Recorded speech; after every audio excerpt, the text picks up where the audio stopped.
How funny. I've just had a lesson from the universe in paying attention to what it is that I want to create, what it is that I want to share, and to not focus on the difficult parts of this process, which is exactly what I'm trying to teach you through these workshops.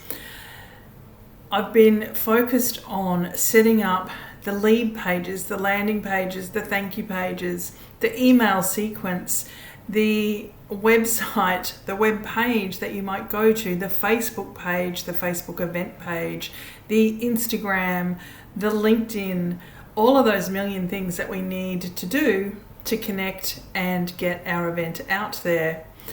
So the thing is, I'm not an expert in any of those spaces. So it's taking me days to link everything together. And I keep getting confused and I have to keep backtracking and people are showing me how to do things, but it's just not resonating in my brain.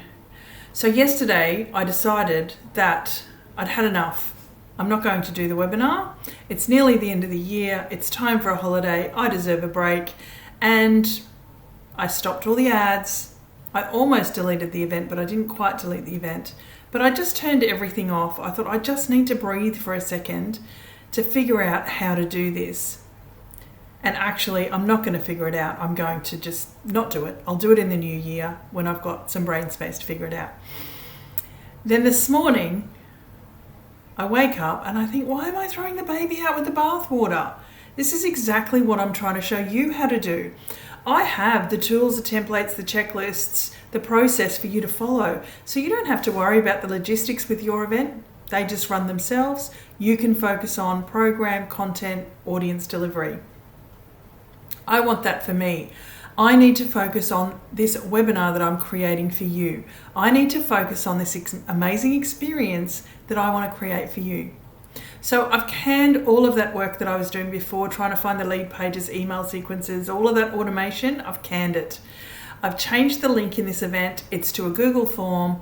Fill in the form. I will personally email you a link to the Zoom webinar right beforehand. I will personally email you the email sequence that I want you to get along the way. And as I go through this process, I'm sure I will learn. But I really want the time to create a great webinar for you. And I want you to have the time to create amazing content for your audience. So please join me for my webinar. It's next week. The link is in this event, as you'll see, and I hope you'll join me then. Thanks, have a great day, and see you next week.